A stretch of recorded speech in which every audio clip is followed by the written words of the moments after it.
Breaking news. కోడెలపై Bhadradri ఆలయ ప్రధాన అర్చకులు పొడిచేటి సీతారామాంజనేయులు లైంగిక వేధింపులకు సంబంధించిన బ్రేకింగ్ న్యూస్ ఇది.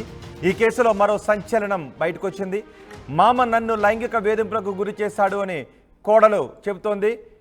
నువ్వు నా 4వ కూతురివి అంటూనే నాతోనే పిల్లల్ని కనాలి అని అనేవాడు అని అతని కోడలు ఆరోపిస్తోంది. అత్తమామలు ఆడపడుచులే ఈ సమస్యకు కారణమని చెప్తోంది.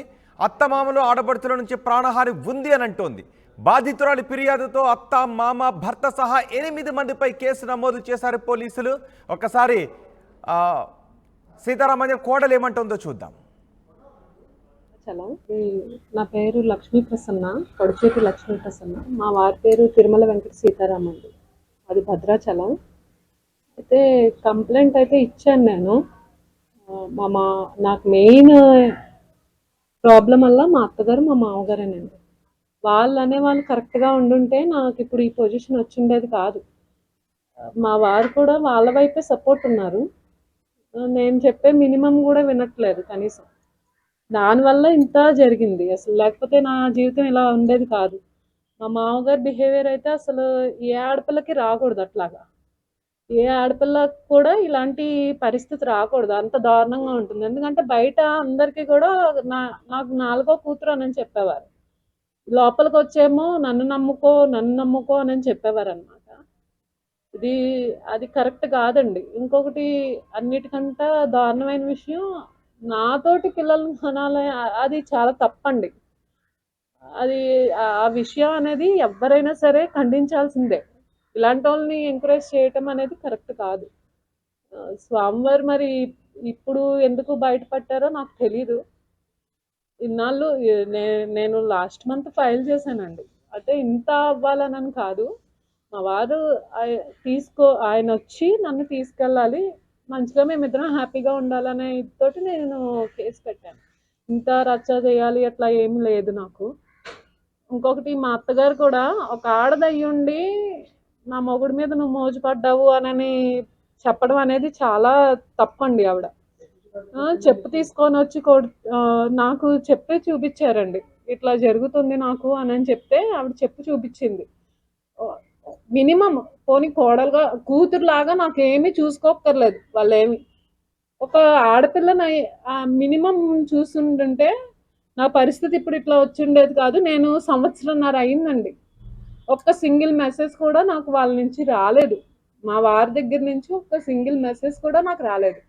ఓపిక పడుతున్నాను అంతే. నేను ఎప్పటికైనా సరే కాపురం చక్కబడుతుందా అనే హోప్ తోటి ఉన్నా. ఇంత జరిగింది. ఇప్పుడు టీవీల్లో కూడా స్క్రోలింగ్స్ అవి అవుతున్నాయి, సస్పెండ్ అయ్యారు అది అని. మరి ఆ విషయాలన్నీ కూడా నాకైతే ఏం తెలీదు, దేని గురించి సస్పెండ్ అయ్యారు అనేది. ఒక్కటే, నా కాపురం నేను చక్కదిద్దుకున్నా అనే ఉద్దేశంతో ఏంటంటే లాస్ట్ టైం కూడా మేము లాస్ట్ మంత్ వెళ్ళామండి. ఆషాఢంలో వెళ్ళాం. ఆషాఢం ఎండింగ్లో ఏదైతే అదైంది ఇంకా అక్కడే ఉందామని చెప్పి అసలు చాలా దారుణంగానే అవమానించారు. లోపలికి కూడా కనీసం మా నాన్నగారిని కూడా రానివ్వలేదు. నేను, మా నాన్నగారు, మా తమ్ముడు కలిసి వెళ్ళామన్నమాట. ఇంకేదైతే అదైంది అదే ఇంట్లో ఉంటానని చెప్పడం తోటి మా నాన్నగారు నన్ను తీసుకొని వెళ్ళారు. వెళ్తే కనీసం మినిమం రెస్పాన్స్ కూడా వాళ్ళ వైపు నుంచి రాలేదండి. ఎందుకు ఇలా వచ్చారు, రండి లోపల కూర్చోడానికి కూడా కనీసం అలా. ఆవిడైతే లోపల నుంచి గడి పెట్టుకుంది. ఈయనైతే ఇది పద్ధతి కాదు, ఇలా రాకూడదు అని చెప్పి మా వారు మాట్లాడారు. వాళ్ళంతా కూడా మా వారితో చేయిస్తున్నారు ఇదంతా కూడా. నాకు మా అత్తగారు, మా మామగారి నుంచి అయితే ఖచ్చితంగా ఉందండి. అందుకే నేను ఆ ఇంట్లో ఉండనని చెప్పాను. అలా అని మా వారిని వాళ్ళకి దూరం చేయాలని నేను అనుకోలే. మేమిద్దరం విడిగా ఉంటాం. వాళ్ళకి ఏం కావాలో వాళ్ళని చూసుకోమన్నాను. నేనేమి తల్లిదండ్రులకు దూరం చేయాలని నేను అనుకోలే. వాళ్ళని చూసుకోవాలి, నన్ను చూసుకోవాలి. నాకు అదే ఉందండి. కానీ అసలు కనీసం నేను చెప్పేది కూడా వినకుండా ప్రతి దానికి ఇట్లాగనే చేశారండి. చచ్చిపోవాలని చెప్పి ఇట్లా మాట్లాడారు. తట్టుకోలేక 1.5 సంవత్సరం నుంచి నేను నలుగుతున్నాను. No communication. ఒక మెసేజ్ కూడా లేదు నాకు కమ్యూనికేట్ చేయడానికి. అక్కడ ఉన్నంత వరకు కూడా అసలు నువ్వు అంటే నాకు ప్రాణం ఇట్లా మాట్లాడేవారు మా వారు. ఆయన మీద హోప్ తోటి చాలా ఆశలు పెంచుకున్నాను నేను. సరే ఎప్పటికైనా వస్తారు, తప్పు తెలుసుకుని వస్తారని. కనీసం మినిమం రెస్పాన్స్ కూడా లేకుండా, కనీసం లోపలికి కూడా రానివ్వకుండా మొహం మీద తలుపేసేసి పంపించేశారండి. ఏం మాట్లాడలేదు అసలు. ఇప్పటికీ కూడా నన్ను ఇక్కడికి ఎందుకు పంపించారన్న విషయం నాకు తెలీదు. ప్రాపర్‌గా నాకేమీ తెలీదు. ఏదన్నా అంటే పెద్దవాళ్ళని నువ్వు ఎదిరించావు అనని. ఇప్పుడు ఒక అత్తగా ఉండి నా మొగుడు మీద మోజుపడి ఈ దరిద్రం అంతా నాతోటి అంటే నేను భరించలేనండి. నేను తప్పు చేయలేనంత వరకు కూడా నేను ఏది కూడా ఫేస్ చేయను. నేను అలాగనే రియాక్ట్ అవుతాను. నేనే కాదు ఏ ఆడపిల్లైనా సరే అట్లానే రియాక్ట్ అవుతుంది. అది కూడా తప్పనంటే నేనేం చేయలేను. నేను మాట్లాడకుండా ఉండాలంటే ఆయన నోరిప్పాలి. అప్పుడు నేను మాట్లాడను. అది ఇట్లా జరిగిందండి. భద్రాద్రి ఆలయ ప్రధాన అర్చకులు సీతారామానుజాచార్యులు కోడలి ఫిర్యాదుతో అధికారులు చర్యలు కూడా తీసుకుంటున్నారు. సీతారామానుజాచార్యులను విధుల నుంచి తప్పించినట్టుగా కూడా తెలుస్తోంది. కానీ కోడలు మాత్రం నాకు న్యాయం జరగాలి అని ఆమె ఫైట్ చేస్తున్నానని చెప్తున్నారు. అత్తగారి కుటుంబ సభ్యులపై తీవ్రమైన ఆరోపణలు చేస్తున్నారు. మామ సీతారామానుజాచార్యులు తనపై లైంగిక వేధింపులకు పాల్పడ్డారు, తనతో పిల్లలను కనాలని ఉంది అని వేధింపులకు పాల్పడేవారు అని ఆమె చెబుతోంది. పూర్తి సమాచారం మా ప్రతినిధి మనోజ్ అందిస్తారు. మనోజ్, ఈ కేసులో ఏం జరుగుతోంది?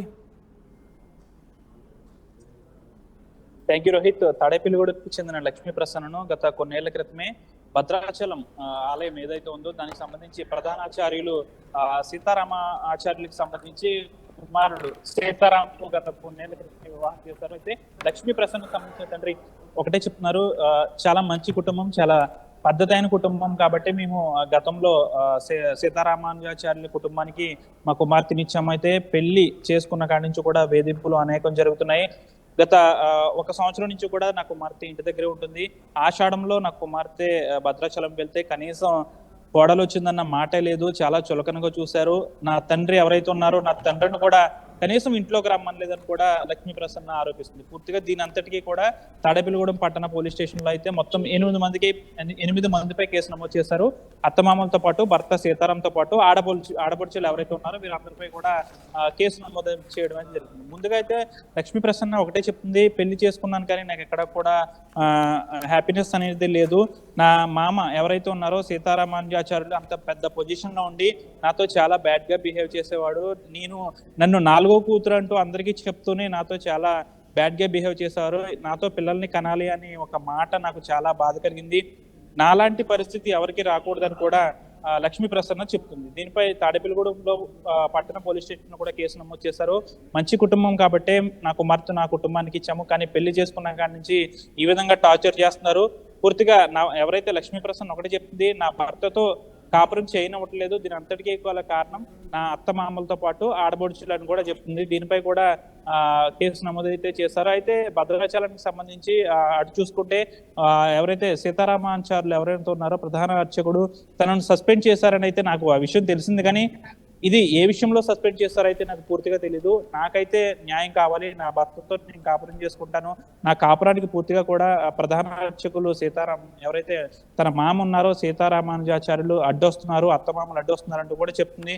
చాలా బ్యాడ్. ఇప్పుడు ఆమె చేస్తున్న ఆరోపణలపై, ఆమె చేసిన ఫిర్యాదుపై సీతారామానుజాచార్యులు విధుల నుంచి తప్పించారు. ఓకే, చట్టపరమైన చర్యలు ఏం తీసుకుంటున్నారు? పోలీసులు ఇన్వెస్టిగేషన్లు ఏం తేలుతోంది? అంటే దీని అంతటికి సంబంధించి తాడేపల్లిగూడెంలో కేసు అయితే నమోదు చేస్తారో దీనిపై ఒక టీం అనేది భద్రాచలం కూడా వెళ్ళింది. అయితే వారు ప్రస్తుతం అయితే ఎవరైతే ప్రధాన అర్చకులు ఉన్నారో సీతారామానుజాచార్యులు లక్ష్మీ ప్రసన్న మామతో పాటు అత్త కూడా పరారీలో ఉన్నట్టయితే మనకు తెలుస్తుంది. పూర్తిగా ఆడబడుచులు ఎవరైతే ఉన్నారో లక్ష్మీ ప్రసన్నకు సంబంధించిన ఆడబడుచులు కూడా పరారీలో ఉన్నారు, తన భర్త కూడా పరారీలో ఉన్నారు, ఎవరు కూడా ఇంటి దగ్గర లేరు. ఈ కేసు వేగవంతం చేయడానికి అయితే ఒక టీం కూడా భద్రాచలం వెళ్ళినట్టు తెలుస్తుంది. అంతేకాకుండా లక్ష్మీ ప్రసన్నకు సంబంధించిన తల్లిదండ్రులు లక్ష్మీ ప్రసన్నతో పాటు వారి బంధువులంతా కూడా భద్రాచలంలో కూడా కేసు నమోదు చేశారు. అయితే దీనిపై మరింత విషయం తెలియాలంటే వీరు ఎక్కడ ఉన్నారు అనేది తెలియాలి. పూర్తిగా అయితే ఆలయానికి సంబంధించి వీరిని అయితే సస్పెండ్ చేస్తున్నట్టయితే తెలిసింది. ఆ లక్ష్మీ ప్రసన్న ఒకటే కోరుతుంది, నాకు న్యాయం కావాలి, నా భర్తతో నేను కాపురం చేసుకోవాలి, నా పూర్తిగా కూడా 4వ కుమార్తె అంటూ అందరికీ చెప్తూనే నాపై లైంగికంగా నన్ను వశపరుచుకోవాలని నా ఎవరైతే నా మామ ఉన్నాడో ఆయన సీతారామానుజాచార్యులు చాలా బ్యాడ్ గా నన్ను చూస్తున్నాడు, పూర్తిగా కూడా వీరందరికీ నేను దూరంగా ఉండాలి, నా భర్తతో నేను ఉండాలని అయితే లక్ష్మీ ప్రసన్న కోరుతుంది. ప్రస్తుతానికైతే అత్తమామలతో పాటు ఆడపడుచులు తన భర్త పరారీలో ఉన్నట్టు తెలిసింది. వీరైతే ప్రస్తుతం తాడేపల్లిగూడెంలో ఉన్నారు. లక్ష్మీ ప్రసన్నకు సంబంధించి వారి తండ్రి ఎవరైతే ఉన్నారో తన తండ్రి కూడా చాలా బాధపడుతున్నారు. గతంలో వారి కుటుంబం చాలా మంచిది, పెద్ద పొజిషన్ లో ఉన్నారు కాబట్టి మేము పెళ్లి చేస్తాము, తీరా చూస్తే పెళ్లి అయిన దగ్గర నుంచి కూడా చాలా చిత్రహింసలు మొదలయ్యాయి. అంతటి పెద్ద పొజిషన్ లో ఉండి నా కుమార్తెను ఇలా చేయడం కూడా వారికి తగదు, కాబట్టి తగిన న్యాయం చేయాలని కూడా వారు కోరుతున్నారు. గతంలోనే ఈ విషయాన్ని బయట పెట్టాలని అనుకున్నాము, కానీ మాకు సంబంధించి పరువు ప్రతిష్టలు అనేవి ఉన్నావు కాబట్టి ఈ విషయం అందరిలోకి వెళ్తే ఉన్న పరువు కూడా పోతుందని చాలా అణిగి ఉన్నాము. కానీ ఇక ఓపిక పట్టలేక ఈ విధంగా మీడియం రావడం అయితే జరిగిందని అయితే సీతారామకు సంబంధించిన కోడలు ఎవరైతే ఉన్నారో లక్ష్మీ ప్రసన్న కూడా చెప్తుంది, తన తండ్రి కూడా చెప్తున్నాడు. అయితే ఈ కేసు విషయంలో ఎక్కడా కూడా లోటుపాట్లు లేకుండా సరైన దర్యాప్తు చేసి నా భర్తతో నన్ను సక్రమంగా కాపురం చేసుకునే విధంగా చూడాలి. ఎవరైతే సీతారామానుజాచార్యులు నా మామ ఉన్నాడో తను కూడా కొంచెం మా కుటుంబానికి దూరంగా ఉండాలని కోరుతున్నారు. రోహిత్. రైట్ మనోజ్, కోడలపై భద్రాద్రి ఆలయ ప్రధాన అర్చకులు పొడిచేటి సీతారామానుజాచార్యులు లైంగిక వేధింపులకు పాల్పడ్డారు అంటూ ఆయన కోడలు ఫిర్యాదు చేయడం పెద్ద ఎత్తున సంచలనం రేపింది. ఈ కేసులో మరో సంచలనం, మామ నన్ను లైంగిక వేధింపులకు గురి చేశాడు అని ఆమె చెబుతోంది. నువ్వు నా 4వ కూతురువి అంటూనే నాతోనే పిల్లల్ని కనాలి అని అనేవాడు అంటూ అతని కోడలు లక్ష్మీ ప్రసన్న ఆరోపిస్తోంది. అత్తమామలు ఆడపడుచులే సమస్యకు కారణం, అత్తమామలు ఆడపడుచుల నుంచి ప్రాణహాని ఉంది అని ఫిర్యాదు చేసింది బాధితురాలి ఫిర్యాదుతో అత్త, మామ, భర్త సహా 8 మందిపై కేసు నమోదు చేశారు పోలీసులు. ప్రస్తుతం వారంతా పరారీలో ఉన్నట్టుగా తెలుస్తోంది.